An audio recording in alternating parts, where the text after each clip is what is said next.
데이터 세상 속으로 이번 주 한 주는 무엇을 사람들이 궁금해했을까요? 구글 트렌드를 통해서 그 정답 알아보겠습니다. 지금 제 옆에는 이단만 아나운서 나와 있고요.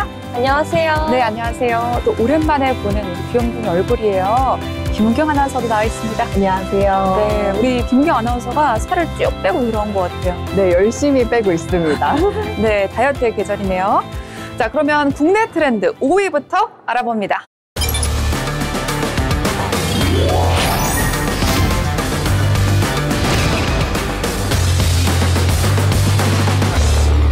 네, 전 메가스터디 스타 강사, 이제는 보수 유튜버의 상징인 전한길 씨의 이름이 키워드에 올랐습니다. 지난 8일 합동연설회에서 국민의힘 김근식 최고위원 후보에게 배신자라고 크게 소리쳤습니다. 전한길 씨에게는 어떤 조치가 내려졌죠? 전한길 씨는 이 일로 전당대회 출입금지 조치를 받게 됐습니다. 다만 김근식 최고위원 후보에 대한 징계도 재차 요구했는데요. 전한길 씨는 자신을 정치 깡패라고 비방한 김근식 후보에 대한 제재가 전혀 없는 것은 옳지 않다는 입장입니다.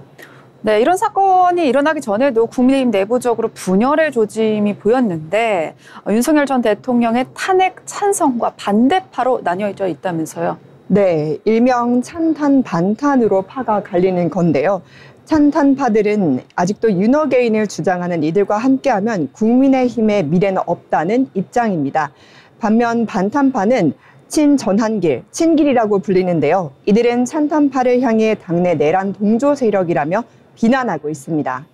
네, 전한길 씨를 징계를 했지만 여전히 국힘 내부에서는 찬탄, 반탄으로 충돌이 이어지고 있습니다. 국민의힘 전당대회가 코앞에 앞둔 시점에서 국민의힘이 과연 내부적 갈등을 봉합할 수 있을지 주목이 됩니다. 계속해서 다음 키워드 보시죠.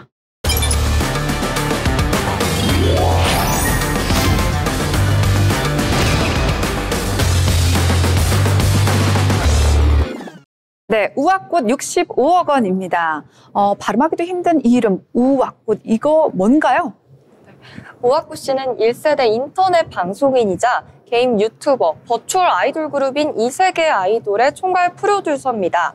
이런 우악꽃 씨가 기획자, 개발자와 함께 게임 왁제이맥스를 불법 유통하고 음원 300여 곳을 무단 사용했다고 밝혀졌는데요. 결국 한국음악저작권협회는 수십억 원대의 사용료 갈등으로 약 65억 원의 사용료 징수를 통보했습니다. 네, 저작권 침해와 불법 유통은 심한 범죄 중에 하나라고 저는 생각합니다. 현재 제보나 커뮤니티를 통해서 확인된 불법 음원 파일만 870여 종에 달한다고 하는데요. 65억 원을 내야 하는 우악꽃 씨의 입장은 어떤가요? 네, 우악꽃은 지금 협회가 지위를 남용해서 과다한 사용료를 청구했다며 반발하고 있습니다. 이세계 아이돌이 에스파 등 K-팝 커버 음원을 불러서 게임에 사용하면서 논란이 확대가 되고 있는데요. 음원을 게임에 사용한 것은 사실이지만 사용료 측정 방법에 있어서 우악꽃 측은 불만을 제기하고 있습니다. 네, 음원이 포함된 게임의 실제 다운로드 횟수를 파악하기는 어렵습니다. 따라서 누적 조회수를 기준으로 65억 원의 사용료가 측정된 건데요. 이 때문에 협회와 우악꽃 측의 갈등은 해결되지 않고 있습니다. 네, 이번 사례는 콘텐츠 영역을 불문하고요. 2차 창작물의 저작권 책임 범위와 적용 기준에 대해서 질문을 던지는 그런 사례인 것 같습니다. 게임과 같은 콘텐츠 규모가 점점 더 커지고 있습니다. 그렇다면 일정 수익 구조를 갖췄다면 결국 저작권의 책임에서는 자유롭지 못할 것 같다라는 생각이 드는데요. 계속해서 다음 키워드 보시죠.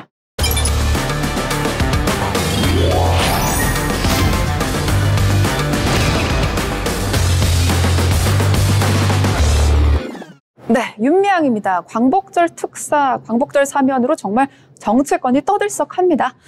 조국 부부와 전미향 전 더불어민주당 의원이 특별 사면 대상에 올랐다고 하죠. 네, 주목할 점은 문재인 윤석열 정권에서 검찰 수사를 받았던 여권 인사들이 대거 특사 대상에 이름을 올린 건데요. 그런데 윤미향 전 민주당 의원은 위안부 피해자 후원금 횡령 혐의로 유죄를 받았던 사실이 알려져 세간의 관심이 쏠리고 있습니다. 네, 윤 전 의원은 한국정신대문제대협회 측에서 후원금을 횡령해 작년 11월에 기소됐는데요. 이에 분노한 후원자 측은 윤 전 의원을 상대로 일본군 위안군 피해자 후원금 반환 소송을 냈습니다. 하지만 윤 전 의원은 받은 후원금을 모두 목적에 맞게 썼다며 반환 소송을 이어가고 있습니다. 네, 국민 정서가 반영되는 그런 소송 내용은 같은데요. 윤 전 의원은 이번 특사에 대해서 여야의 입장이 조금 다른 모양새입니다. 여당은 윤 전 의원의 후원금 횡령을 반발하는 분위기고요. 네, 그렇습니다. 더불어민주당 추미애 의원은 윤미향 전 의원의 사면을 촉구하는 입장인데요. 윤 전 의원에게 유죄를 선고한 재판부에 대해 사실 왜곡과 판단이 심하다고 주장했습니다. 추 의원은 윤 전 의원을 향해 위안부 피해자 명예회복에 평생을 바쳐온 사법 피해자라고 말했습니다. 네, 반면 야당에서는 윤 전 의원과 더불어 조국까지 이번 특사는 최악의 법치 능욕이라고 보고 있습니다. 개혁신당에서도 마치 어린이날에 조두순을 사면한 격이라며 강하게 비난하는 분위기입니다. 네, 이번 광복절 특사에요. 이제 굉장히 유명한 정치권 인사들, 조국 부부라든지 윤미향 전 의원 등이 포함되면서 정치권은 물론이고 여론까지 들썩이고 있는 것 같습니다. 계속해서 다음 기회도 보시죠.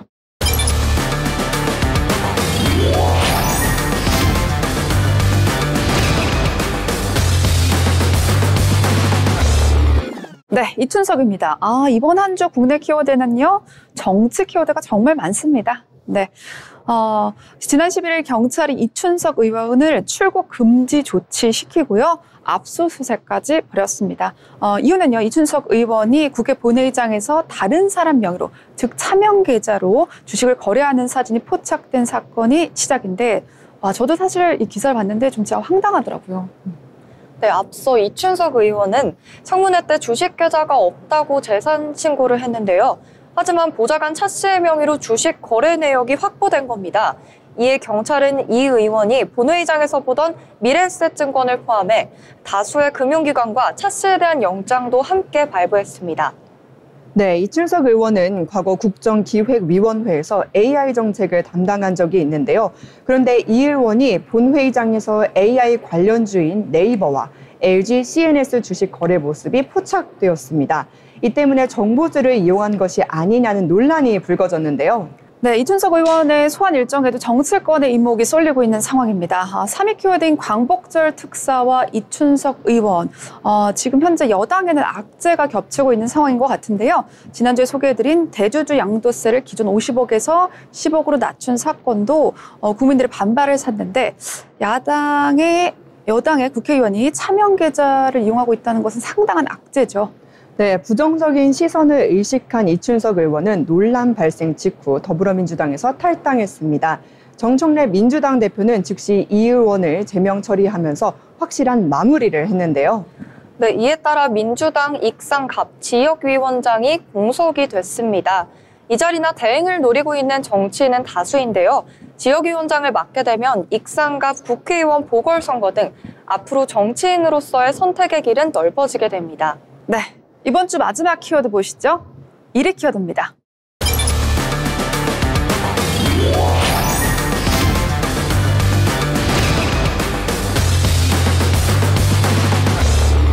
네, 대한민국에 모르는 사람이 없죠. 우리 홍진경 씨의 이름이 국내 트렌드 1위에 올랐습니다. 20만 건이 넘는 검색량을 보였는데요. 22년 만에 남편과 이혼을 한다고 발표했습니다. 근데 이혼이 이렇게 화제가 된 배경에는요, 누구에게도 귀책 사유가 없는 이혼이다라는 담담한 유튜브 인터뷰가 있었기 때문이죠. 네, 그렇습니다. 홍진경이 1년 동안 이혼 소식을 외부에 알리지 않다가 올해 갑작스럽게 이혼 소식이 전해진 건데요. 유튜브 채널에 직접 출연해 이혼 소식을 밝혔습니다. 홍진경 씨는 이혼 후 전 남편과의 진짜 우정을 되찾았다며 진심 어린 속내를 밝히기도 했습니다. 네, 홍진경 씨는 전 남편 사이에 딸 라일 양이 있는데요. 라일 양이 부모님의 선택을 지지한 것으로 전해져 더 놀라움을 사고 있습니다. 이혼 후에도 양가는 여전히 교류를 하고 있다고 하는데요. 홍진경 씨의 용기 있고 솔직한 행보에 또 한 번 대중의 관심이 모이게 되었습니다. 네, 홍진경 씨는 전 남편과 27년을 함께했고 또 22년간 부부 생활을 이어나갔습니다. 부부는 남은 시간을 각자 다르게 살아보자며 이혼했다고 하는데요. 홍진경 씨의 진솔한 이혼 소식은 이혼이 곧 파국이었던 연예계에서 더 파격적으로 느껴집니다. 네, 대중들은 이렇게 말합니다. 아니 세상에 연예인 중에서 이렇게 담담한 이혼이 있냐, 진흙탕 없이 이렇게 갈 수 있냐 이런 반응들인데요. 그 덕에 대중의 반응도 상당히 담담했던 것 같습니다. 이번 소식을 통해서 이혼에 대한 어떤 생각의 전환이 이루어졌을까? 뭐 이런 생각도 들고요. 반대로 이혼은 여전히 조금 아쉽지 않나? 라는 생각도 드는 그런 키워드였습니다. 지금까지 국내 트렌드였습니다.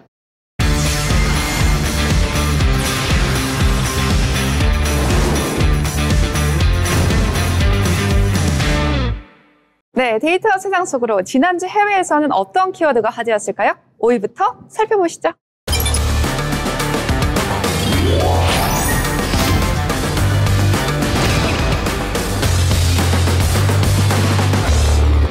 네, 크리스티 노엠 혹은 크리스티 놈이라고 불리는 미국의 국토부 장관의 이름이 앞글자에 따게 되었습니다. 지금 미국 정치권에서는 굉장히 뜨거운 보수의 상징이라고 볼 수 있을 것 같은데요.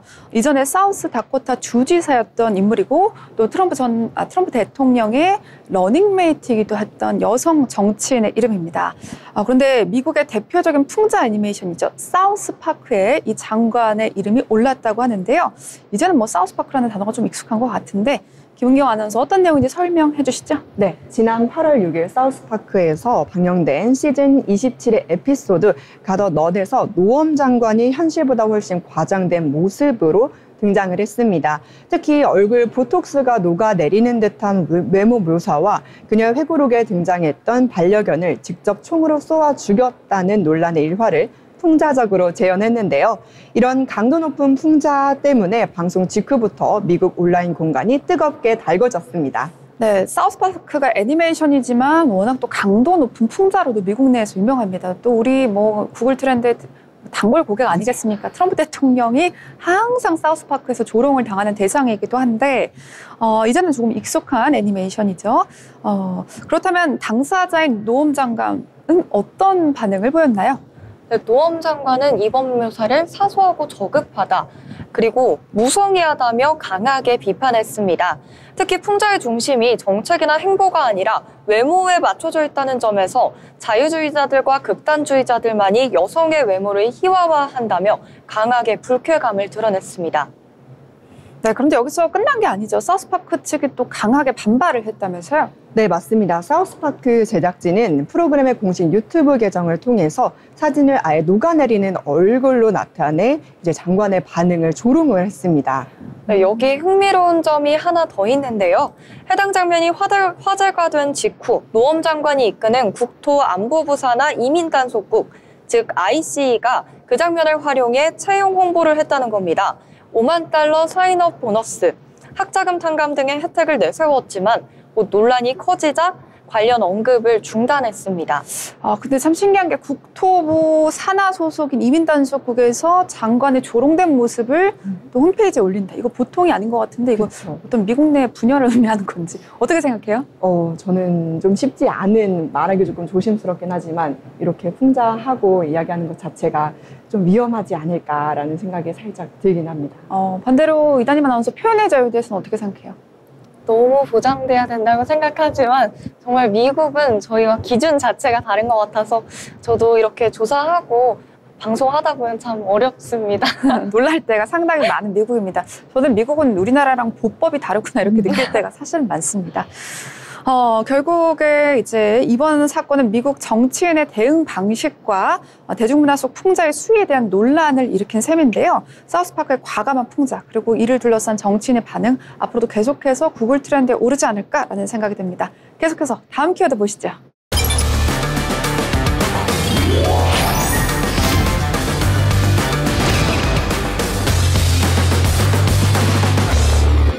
네, 릴테일, 굉장히 생소한 이름이실 거예요. 현재 미국의 성인 전용 플랫폼 올리팬스에서 활동하고 있는 크리에이터의 이름입니다. 네, 맞습니다. 릴테이는 SNS로 인해서 어렸을 때부터 큰 인기를 누리게 되었는데요. 어린 플렉스 소녀로 큰 인기를 끌었는데 올해 만 18세의 생일에 성인 전용 플랫폼 올리팬스에서 가입해서 무려 단 3시간 만에 $1,000,000의 수익을 얻었다고 합니다. 우리 돈으로 바꾸면 약 13억 원의 가치를 가지고 있는데요. 이러면서 요즘 최근에 큰 트렌드가 되었습니다. 하지만 이런 놀라운 수익 소식과 함께 가족 간의 갈등도 불거졌습니다. 그녀의 아버지는 이제 성인이니 스스로 결정할 권리가 있다며 그녀를 응원했지만 오빠는 반대 입장을 내비쳤는데요. 일부 보도에 따르면 오빠가 그녀를 집에서 쫓아내려 했다는 주장도 있습니다. 네, 이처럼 릴테이 행보를 앞두고요. 성인으로서 선택을 존중해야 된다라는 것과 너무 아직 이른 결정 아니냐라는 이제 찬반이 팽팽하게 이제 논란이 가로 있는 것 같은데요.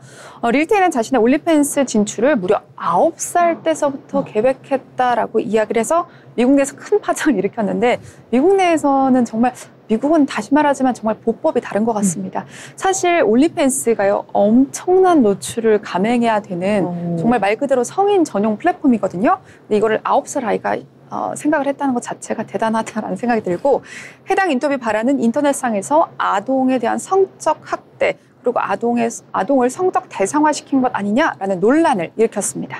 네, 그뿐만이 아닙니다. 23년에는 가족 관련 분쟁, 거짓 사망 보도, 24년에는 심장 수술 등을 거치면서 활동을 중단하고 이후에 다시 올리팬스로 돌아온 것이 아주 큰 화제가 되었는데요. 네, 릴테이의 인터뷰에 의하면 오빠는 나를 집에서 쫓아내려고 한다. 뭐 이런 인터뷰까지 제가 봤었습니다. 많이 가족 갈등이 있는 것 같은데요. 계속해서 다음 키워드 보시죠.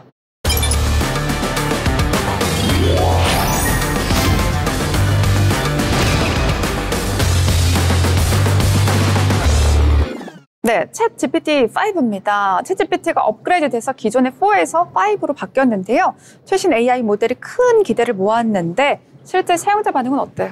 실제 사용자들의 반응은 이전보다 더 좋아지긴 했지만 우리 챗 GPT의 고유 능력인 공감 능력이 많이 사라져서 아쉬움을 자아내는 분위기도 많이 있습니다. 지금 그림을 보시면 GPT-4를 유지해달라는 한 X의 게시물인데요. 이전 버전에 비해 너무 느리고 부정확하다는 평가가 있습니다. 결국 이용자들은 4를 제거하면서 충성도 높은 고객들을 잃고 신뢰가 떨어지며 경쟁사가 따라올 수 없는 핵심 경쟁 우위를 상실하게 될 것이라고 이야기하고 있습니다. 네, 이뿐만 아니라 기능 제한과 메시지 사용량 문제 때문에 플러스 이용자들은 불만을 토로했는데요. 오픈 AI가 이에 대응해 점차 개선 작업을 진행 중입니다. 네, 플러스 이용자라는 것은 유료 회원을 의미하는데요. 무료 회원도 있고 유료 회원도 있죠. 근데 그럼에도 불구하고 이런 새로운 성격, 이제 어떤 딱딱한 어떤 이런 성격을 좋아하는 유저들도 있다면서요. 네, 다양한 톤과 스타일로 대화할 수 있는 점 긍정적으로 평가를 받고 있지만 많은 이용자는 여전히 이전의 친근한 버전을 그리워하는 분들도 많이 있습니다. 네, 앞으로 기대와 현실 사이 AI 발전의 딜레마를 잘 보여준 사례인 것 같다라는 생각이 드는데요. 앞으로도 변화가 더욱더 궁금해집니다. 계속해서 다음 기회도 보시죠.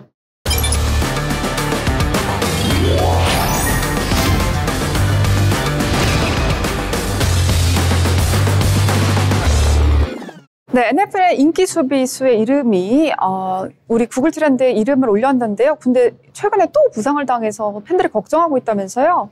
네, 디트로이트 라이온스 팀에서 뛰고 있는 모리스 노리스는 코너백, 즉 상대팀의 빠른 와이드 리시버를 막아내는 수비수인데요.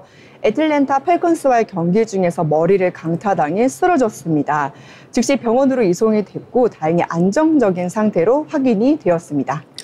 NFL 선수들의 부상은 워낙 잦은 일이라서 익숙하긴 합니다만 이제 모리스 선수 앞으로 부상 이후의 계획은 어떻게 되나요? 네, 노리스는 현재 뇌진탕 프로토콜에 따라서 10에서 14일간 평가를 받게 됩니다. 단 캠벨 감독도 그의 빠른 복귀를 기대하며 신중하게 관리하겠다고 밝혔는데요. 노리스 선수의 팀 내 역할이나 경력도 궁금하신 분들이 많을 것 같습니다. 네, 2024년 NFL 드래프트에서 지명받지는 못했지만 라이온스와 계약을 해 주로 스페셜 팀에서 활약을 했는데요. 이번 시즌 프리시즌에서 첫 수비 출전을 하면서 팬들의 기대를 모으고 있습니다. 네, 다행입니다. 우리의 스타 선수가 다시 부상 속에서 돌아와서 많은 팬들이 안도하고 있는 것 같습니다. 계속해서 다음 키워드 보시죠.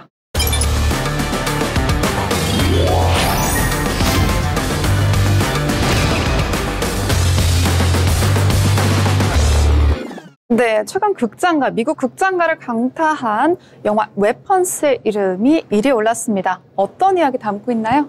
네, 웨펀스는 시골 동네에서 같은 학급에 다니던 17명의 학생들이 한밤중 사라지는 미스터리를 중심으로 전개가 되는 이야기인데요.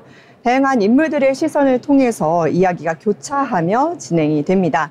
개봉 첫 주말에 4,250만 달러의 수익을 기록하며 박스오피스 1위를 차지했습니다. 전 세계 수익은 7천만 달러, 우리 돈 거의 100억에 육박하는 수준입니다. 네, 맞습니다. 2025년 여름을 대표하는 히트작이 되었죠. 스토리의 핵심인 글래디스라는 캐릭터가 특히 화제가 됐는데요. 에미 매드건이 연기한 글래디스는 겉보기에는 다정한 노인이지만 실은 공포의 근원이자 아이들을 조종하는 존재로 드러나면서 강렬한 인상을 남겼습니다. 네, 정말 사진만 봐도 공포가 느껴지는 그런 무서운 얼굴이에요. 할머니인지 할아버지인지 뭐 삐에로인지 모르겠는 그런 얼굴인데 이 엔딩까지 이어지는 충격적인 전개와 깊은 상징성이 관객다 평단에 모두 다 박수갈채를 받았다고 합니다. 이 영화는 공동체 붕괴, 세대 갈등, 공포를 이제 사회적 은유로 풍자한 영화라고 하는데 요즘 같은 때에 뭐 흥행성하고 또 작품성을 동시에 잡는다는 게 쉽지가 않은데 그걸 해낸 영화입니다. 그런데 요새 미국 영화계 어때요? 불황인지 호황인지 궁금하네요. 네, 요즘에는 이제 더 무비, 슈퍼맨, 판타스틱 플로어 등 흥행작들의 연속 성공으로 2025년 전반적인 박스 오피스가 회복세입니다. 이 덕분에 디즈니의 운영 이익은 2025년 기록적 175억 달러 수준으로 전망이 되고 있고요. 위너브라더스도 올해 주가가 30% 상승하는 등 투자자 관심이 늘어나고 있습니다. 하지만 구조적인 문제도 있는데요. 필름 LA의 분석에 따르면 2025년 1분기 영화 TV 제작업 산업은 현장에서 전년 동기 대비 촬영 일수가 22% 감소했고요. 파일럿 제작은 역대 최저 수준, 스튜디오 점유율도 63%로 하락했습니다. 캐나다와 호주, 뉴멕시코 등 탈할리우드 제작 외주화도 증가하고 있는 추세입니다. 네, 그렇군요. 지금 미국 영화 산업은요, 불황과 호황의 어딘가 중간에 있는 것 같다라는 생각이 듭니다. 박스오피스 성적은 반등했지만 제작지의 변화, 그리고 비용 상승, 정책 리스크는 여전히 큰 과제로 남아있는 것 같고요. 앞으로는 콘텐츠의 소비와 세계 흐름 속에서 미국 영화가 어떤 전략을 취하게 될지 궁금해지는 그런 키워드였습니다. 다음 이 시간에도 저희 데이터 세상 속으로 더 알찬 정보로 돌아오도록 하겠습니다. 고맙습니다.